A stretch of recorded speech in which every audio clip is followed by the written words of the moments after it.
Hello everyone and welcome back to another Universe Sandbox video, and today we're going to be doing another episode of evolving a custom solar system from birth to death. So this will probably be the finale of this system. So if you remember last episode, we lost a lot of planets. We lost all of our, we lost pretty much all of the dwarf planets on the outer edges of the system. We've lost about 2 or 3 gas giants now, and yeah, our remaining objects are the above here. So I mean that's literally all we have left. I mean originally we probably had 4 or 5 rows of objects, but we've really lost a lot of orbits, and I think this system has probably been one of the best representations of having objects ejected out due to a superior mass in the outer system, meaning this brown dwarf here. That brown dwarf has caused absolute chaos for this system. We can still see there's a little object hanging on out there as well. That's our Sedna equivalent. So remember, I painted this one in a reddish shade like Sedna, so yeah, that one still managed to hang on in this system. But yeah, anyway, so without further ado,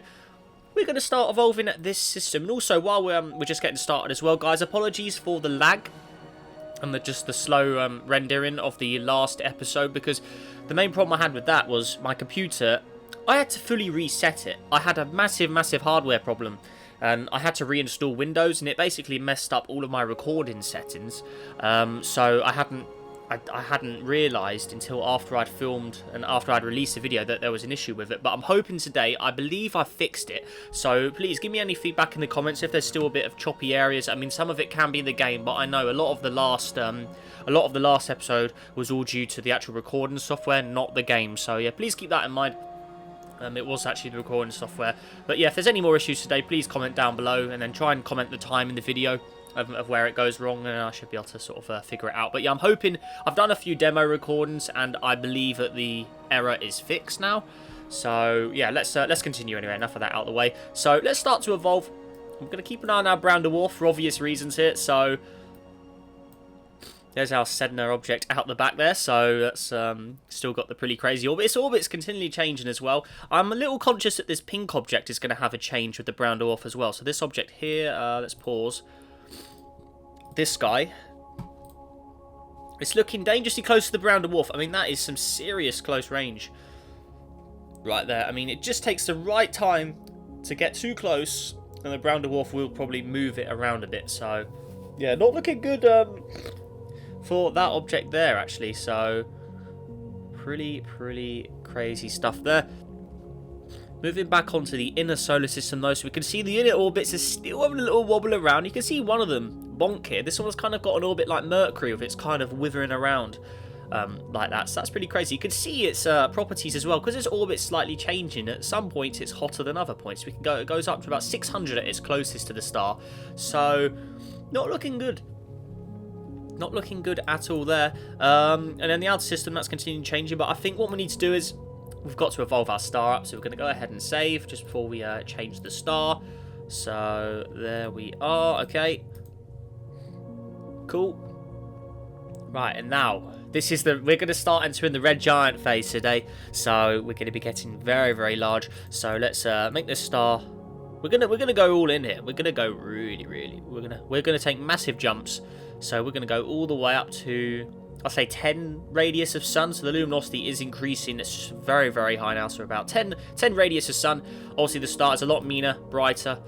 And we can see from the first of the planets here, it's not looking too good now. That is getting very dangerous. So if we check out the zone as well, we should see a dramatic increase in the zone. So we should see planets on the far edges that are frozen. Those should start to melt soon. Fawn here, this is currently the most habitable world. It is an all-ocean world that we saw last episode. So it could be the end of time for this as well. I mean, it's got polar caps at the moment, but my guess is it could go too hot now. So we're going to have to slow down time. We're going to see how this object changes. So press play. Let's just slow it down a bit. Okay. I don't think 13 minutes is going to be enough. Let's just increase. So we can see the temperature is starting to increase here. The star is getting bigger and badder. So there we go. We can see Bonk there. That was one of the planets. Yeah, that wasn't like that a minute ago. So we can see that it's immediately just getting very hot indeed. Looks like its atmosphere is wearing away as well. Not good there. Moving to the other inner planets as well, we can see Horta. This was the world, I believe this was the one that was like Titan originally. So we can see that world's not looking too good anymore either. Losing material. Okay. So there is... Oh, no, was it this one? No, this was the Titan-like world. So it's at 40 degrees right now, so we can see it is warming up. If we have a look under here... I mean, it's obviously got the thick sort of Titan-like clouds. Underneath, pretty bog standard under there. So that is over there. Okay, cool. Anyways, guys, let's continue. So we've left that one behind now. Okay, I'm going to check out the ones that have been... These ones are the ones that have been cold for most of this series so far. So how's Minas Tundra? So that's at 63 degrees now. Yeah, I remember that one. That was the one with the reddish oceans. How's Mole doing? Because this was one that had a weird sort of orbit, so it's still constantly changing. We also had this blue one here. Now, this one's been frozen, yeah, the whole time. This one hasn't had any temperature yet. So maybe it's its time to shine at this point in time. So let's see its temperature. I mean, is it going to warm up or is it not? I mean, it's been a frozen Titan-like world the entire time. It's still at minus 105. Not much changes going on here. What will it take to warm this thing up? I mean, it's just chilling on the outer... It's still in the green zone now, but... Oh, wow. How's Mole doing? So this is one... So if we watch this one's orbit very closely, as it gets closer, it probably will start to melt its surface as it goes in there. So let's have a look.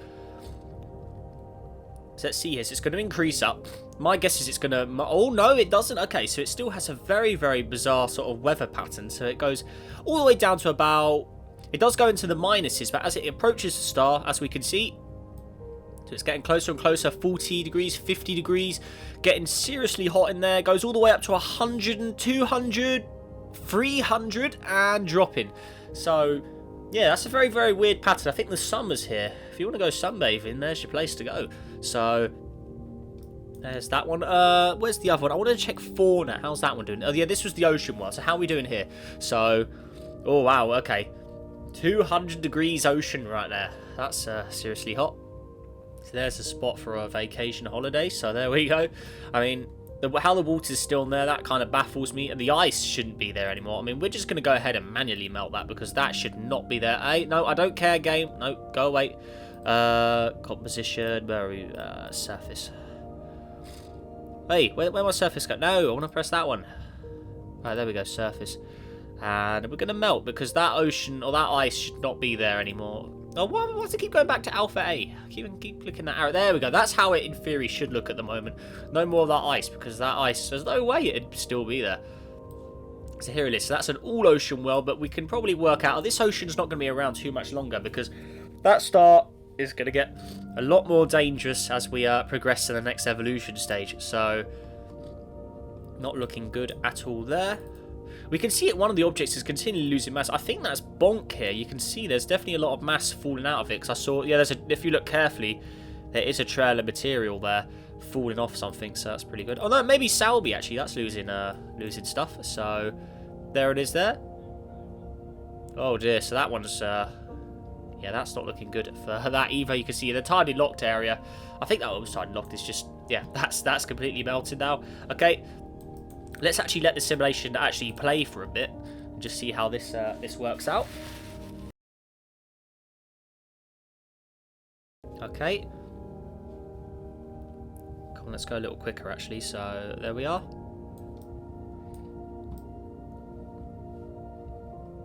Right, okay. Let's go even quicker now. Yeah, here we are. Okay. I still think we're going to see more orbital changes at this point, I have to say. I think we're going to see more. I mean, I still think that one of them is going to get too close to that brown dwarf at some point, and then something pretty crazy is going to happen here. So, there we are. Alrighty, okay. But I think while this is playing out, I think it's time for probably the last interstellar traveller of this system. So, we're going to open the menu up. And what we got here, so I'm going to shoot in a random gas giant. So I've got no idea what the properties of this are. Actually, no, I'll go with Epsilon actually, because that's something I fairly know. So I'm going to go launch. It's going to be travelling at a very, very low speed. So it's a slow hovering gas giant. That's we're going to fire it right in the centre there. So there it is. Okay, so we've got a very, very slow approaching gas giant here, or ice giant that's just approached our system. So we can see here, completely dark right now, but it is obviously going to get a lot closer. So there we are. We can already see it's already approaching on a weird orbit because it's traveling so slow. So it's already been picked up by our star as an orbit. So will it hang around or not is what I want to know. So there it is there. It's probably going to increase in speed as it gets a little closer as well. So we'll have to wait and see how that one plays out. We can see its orbit is already having some pretty extreme changes there. Not looking good at all for that. Okay. How's that going to play out? Okay. So let's just continue letting the system... Let's just go at max speed, in theory, for the time being. And let Epsilon approach. Okay. Apologies if I sound a little unwell, guys. I think I got a bit of a cold at the moment. So if my voice sounds a little different, that's probably why. So I have had to... I've got a bit of the sniffles as well. So yeah, please ignore that. Right, anyways, Epsilon. That is approaching the star now. Okay, so is it going to hang on or not? So it's just done one rotation. So is it going to get ejected? Oh, no, it looks like it may actually hang on for a bit. Okay, so we've got our rogue object there. Looking good. Let's see how that plays out as well.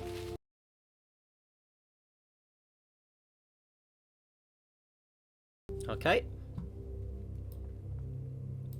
That brown dwarf, man, what an absolute chaos causer that one has been. And that's just a brown dwarf. If we do this, if we do another one of these with 2 actual stars at once, that is going to be some... If we need... I think the next one of these we're going to do, and I think a lot of people will be saying this as well, is 2 actual proper stars, not just a brown dwarf. I'm thinking 2 yellow dwarf stars. So, for instance, we could do Alpha Centauri A, Alpha Centauri B. We could do a system like that and actually have 2 stars evolving at the same time. That could be some serious action with all the planets in that system. So yeah, I think we're going to do that next. I think that would be really, really cool. But anyways, back to Alpha Centauri A here. We're going to get seriously big now as well. So we're going to save the simulation once more. So there you go. Okay. Now let's open up Alpha Centauri A here. Okay. So radius. Let's go. We're going all in now. So can we just do... Oh, yeah. We've just taken a huge jump. We're now in red giant territory, 0.2 AU in size. So that is going to have some very, very dangerous effects on the system now. As you can see, that is a lot bigger. So we're going to see what sort of chaos this is going to unfold here. Because I'm thinking that's going to be a big, big no-no. So let's click play. Okay, so how are we doing here? So that star is getting seriously... It's very, very cold, though, but the luminosity is huge. So, how's that going to play out? I mean, I think all of the inner planets here... I mean, if we just open up the side menu here, so we can see that a lot of these aren't going to be looking too good. So if we go to the closest planet, Salby here, yeah, that is completely just gone now. How's Bonk doing? This is the greenhouse-affected world. I mean, its atmosphere is completely gone now. As you can see, it's all just surface rock under there. Okay. So there is that one. Next up we have Horta over there. So there, yeah, that one is... you can still see the atmosphere looks like it's still hanging on, but not much more there. Okay. Okay, who have we got next? So that's the Titan-like world, as we can see. Over here. This one's still hanging on at 288 degrees. Nah, there we go. So it's increasing now. So it does go up to around 300, depending on where it is in its orbit. Okay. Next up, we've got Minas Ton. So that was... This one's at 306. Okay, so that's like a Venus sort of area now. It's just very, very high. I mean... That's not all the way, though, because you still see stuff. It's not got as thick an atmosphere, but yeah, it's similar properties, I guess. We have Ford over here. How that still has its ocean, I will never know. I mean, I'm not sure that's... Nah, that can't be right. We're going to manually... Where is that? Surface, isn't it? Vaporized. No, I'm not going to do that. I'm just going to remove the water manually, because that's... there's no way that water should still be there. I mean, it should be more like... okay, ice. How is there ice at this point? Just... All the water should be gone at this point. There, oh, there you go. Oh, what's that all about? Get rid of that ice. Get out of here. Melt. Go away. There you go. That's how it should look. At the very least, all the water should be gone. It should all be evaporated. This is what should be remaining now. I mean, I think the blue atmosphere probably would sort of disappear as well. You'd have something more like that, I think. So, yeah, all vaporized. Not much going on there at all now. And, yeah, it's lost its sort of nice trait of water there. So, not looking good. Okay. How are we doing further out? The blue Titanite world. How are we doing? That is the world that we've been waiting for a long time. What, it looks like it has a liquid ocean. 47 degrees. It's finally actually at temperatures that have allowed liquids on its surface. So there you go. You can see it's tilted on its side, this one. But it's finally. If we look underneath as well, there you go. So probably the last safe haven for any sort of life in this system is probably this object here. I mean, I don't think there's anything further out than that that can really host any life conditions. So that really is the last one. How's this one doing as well? Oh, no, this one's got it as well. Look at that. Hey, 49 degrees again. That would be one of the last safe havens. But the only problem with this one is, look at its orbit. That's going to fly into the fire there, and you can see it got very, very hot there.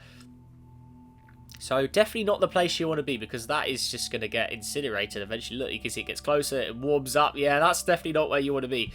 Gas giant, how you doing?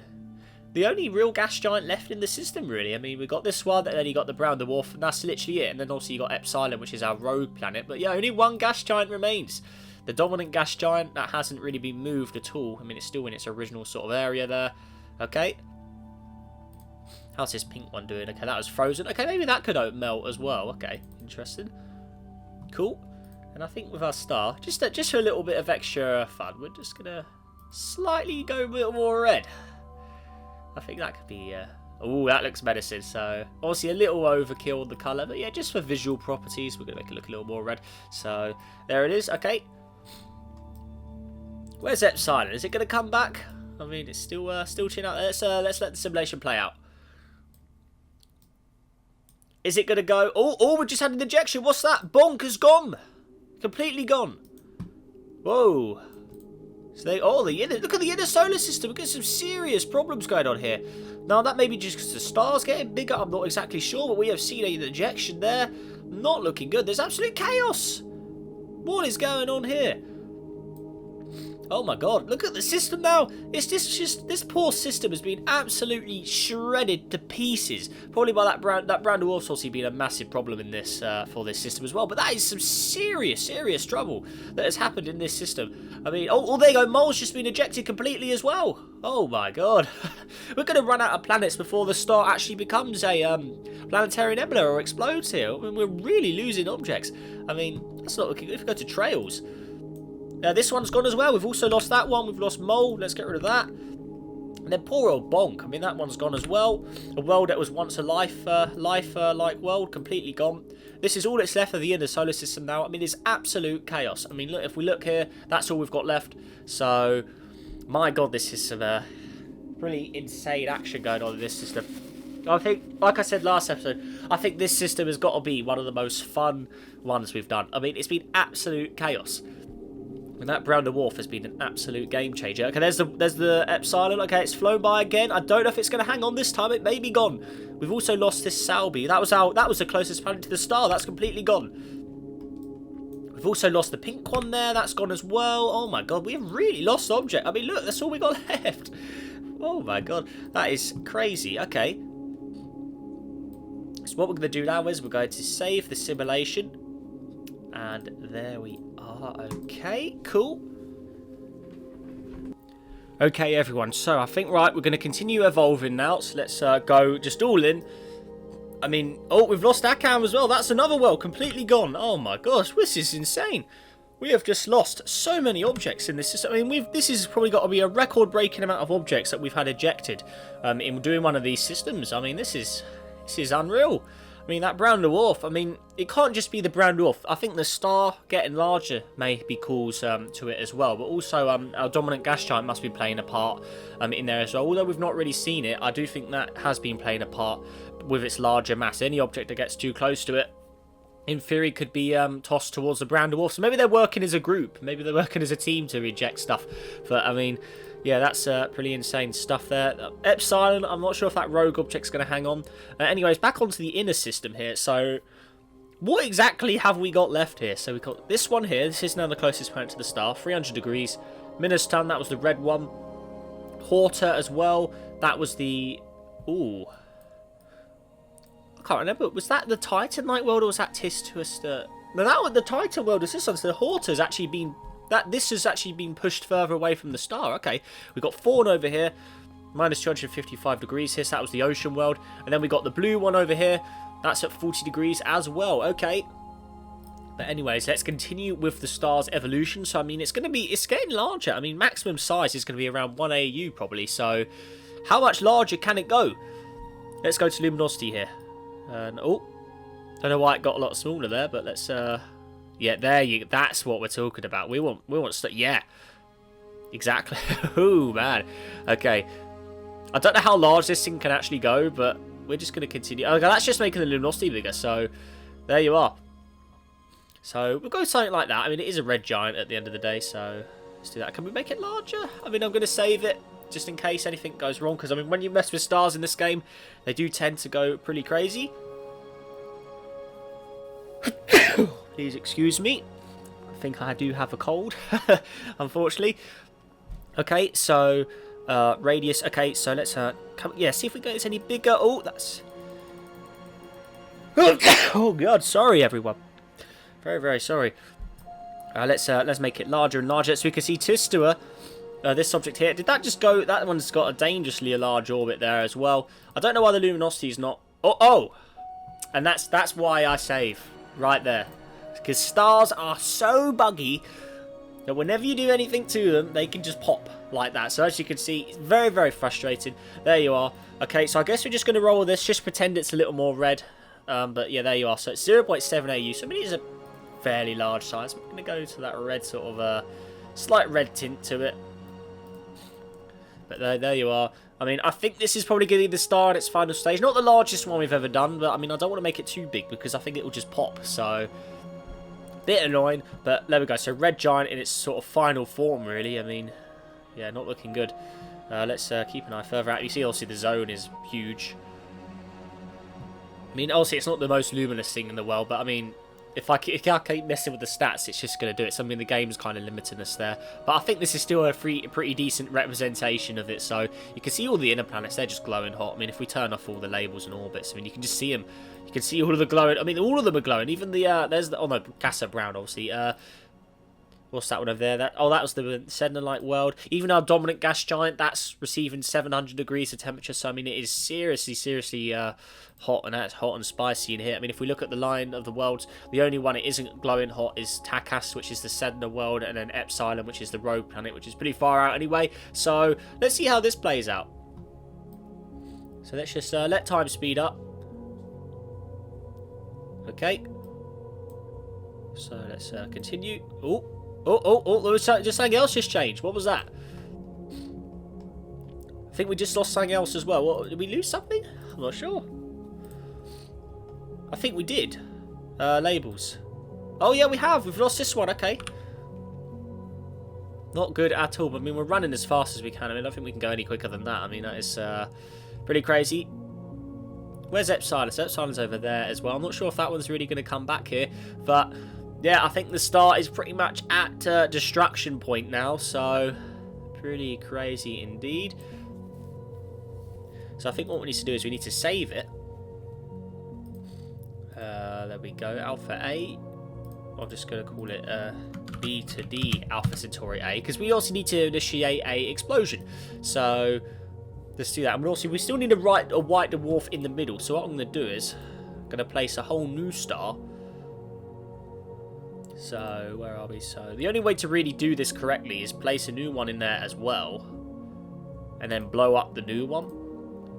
So, and I'm not sure which one is which now, actually. So, that's a bit annoying. So, actually, you know what I'll do? So, I'll do Control Z, undo that. I'm just going to make this star. So we know this is the one that is the one we need to keep. I'm going to do that. I'm going to place this one in here as well. And then we need to detonate the red one. So, where's the explode button? Tools, explode. I mean, this is the best way I can do it, but there you go. So, now our star is exploding. And then, obviously, it's going to become a white dwarf. So, it's going to become very, very small. So, we're going to lock the mass, but the radius needs to go down very, very small. So, I mean, it's going to go all the way down to, say, 1 Earth, roughly. So, it's going to lose its luminosity is completely gone. So... About an Earth in size, like that, 1.6 Earth. So it's turned into a white dwarf, Alpha Centauri A in the middle.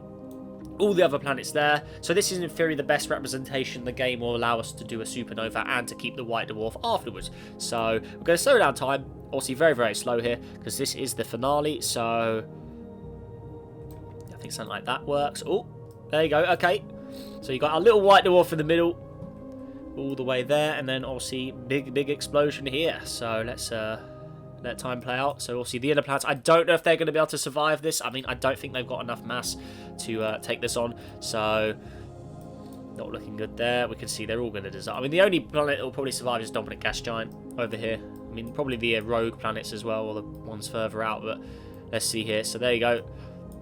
That's a pretty big blast of material.